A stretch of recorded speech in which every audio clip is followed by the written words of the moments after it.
Hey friends, let's talk about fasting.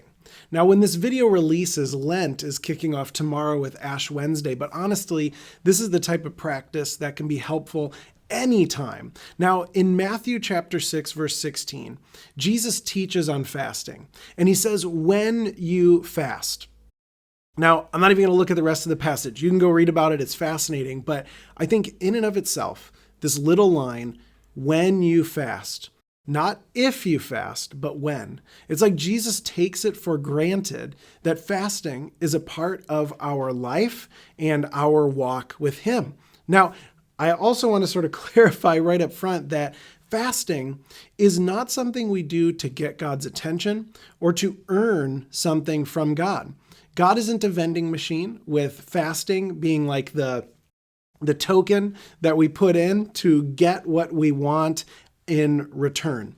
Fasting is a space-making practice for us to grow in our relationship with God, to experience God, and as a perspective maker when we make space by fasting from something. So fasting is essentially saying for some period of time, I'm not going to engage a certain practice. Sometimes we can add things into our life in order to grow closer to God and to grow as people. Sometimes we can remove things. This is a practice where we remove something.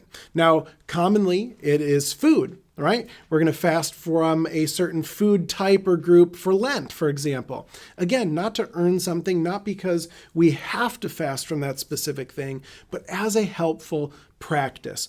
But you can also fast from social media. You can fast from even things like complaining, right? From watching Netflix every night, or other practices where you say, I want to remove this thing for a time in order to make space. Because let's be honest, our world, our lives are full of distractions.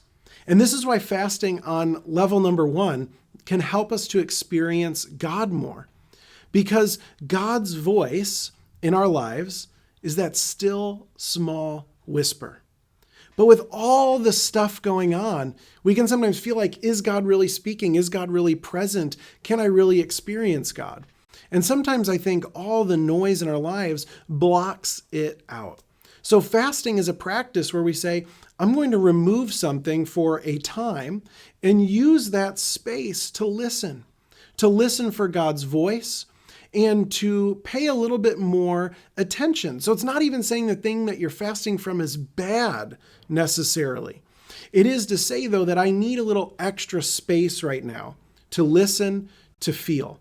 Because sometimes even good things can be used in our lives to numb us from what's really going on in our heart, in our spirit, in our life and story.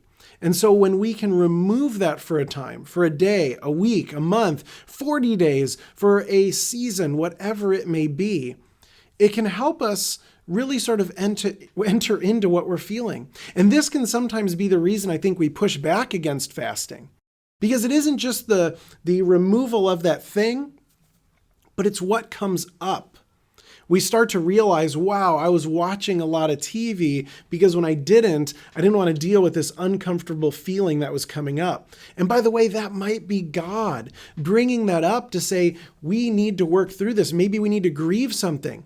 Maybe we need to be a little frustrated about something and work through how we're being invited to live that out. Maybe we're scared. Maybe we're anxious. And we're using food or entertainment or something else to block us from actually dealing with it. And we may not even know it until we go into the fast. I think there's a danger in saying, well, I don't need to fast. I've got healthy relationships with everything, right? The truth is, we don't always know what we don't know. So there's a reason people for thousands of years have engaged in fasting as a means for growing closer to God. Because when we remove those things and actually sit with what we're going through, I think then that's where we can notice God saying, let me bring you healing or peace or a challenge or an encouragement or presence. But 2, beyond opening us to experiencing God's voice, hearing God's invitations, helping us into specific things we're going through, fasting also helps us gain a healthier perspective on the thing we're fasting from. Because again, we don't always know what we don't know. And so removing something helps us to understand, how am I really relating to that thing? Do I really have a healthy relationship with it? Or did I think I was in control, but it's really controlling me? And now by stepping away from that food or that thing for a day, a week, a month, whatever it may be, I'm now realizing that it had way too much of a control in my life. Is it really leading to more life or less? And that's why fasting isn't saying, hey, we need to give up something forever. Although certainly after a fast, you may say, wow, I don't really need that in my life anymore. I'm gonna just keep going. Or you may say, hey, you know what? For a time, it was really helpful for me to get some distance. And now I can invite it back in, but I'm going to relate to it in a more healthy way. I'm going to relate to it more as the one in control rather than allowing it to control me. So rather than turning to it as a way to numb, as a way to sort of shut off, I can now engage it in ways that are actually life-giving. Because let's be honest, even good things in our lives, if it becomes too much, it loses some of that goodness, doesn't it? If we're engaging something too frequently as a means of escape, we actually become numb to that very thing itself also. And so we end up needing more and more of it. But when we can sort of take a proper distance from it, we even enjoy it differently. But there certainly can be unhealthy things that we need to fast from as well and say, wow, I don't need that at all. But really what this is it's a spiritual discipline that makes space. It makes space for us to reorient, for us to slow down. Because the faster we go, the more we miss, the less present that we are, the more we start operating on autopilot, not really engaging life fully in every moment, enjoying it, aware of where God is acting and moving and speaking. So fasting helps create space. Just like if you were to, and I go back to this frequently because I think it's a really helpful image, like the difference between a Where's Waldo book and putting Waldo in the middle of a blank page, right? If you put Waldo, you know, the little guy with the stocking cap and the red and white stripes, if he's in the picture with all the other stuff going on, did you do those as a kid? I don't know if they're still popular now, but I know as a kid, they were like in the library, all over the classroom, all that stuff. But it's hard to find Waldo because there's so much going on in the picture. But if you just put Waldo in the middle of a blank white piece of paper, you'd see it, right?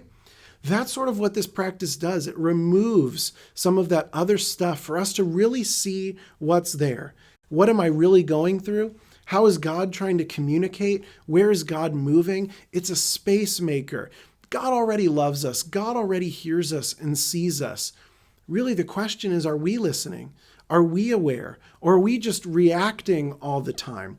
Fasting helps us slow down to respond, to engage life in a more healthy way, and of course, to go deeper with God, to notice where that Holy Spirit is challenging us, encouraging us, teaching us. It's amazing what happens when we can remove some of the extra stuff and be really present with what is most fully there, engaging ourselves and God with grace and love and with presence.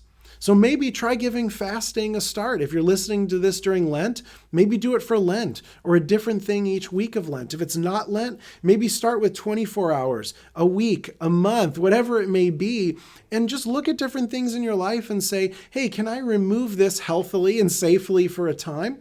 And sort of use that time to pray, to listen, to reorient, to notice what comes up, what I'm uncomfortable with, where I'm feeling better, challenged, blessed, encouraged. Just be aware.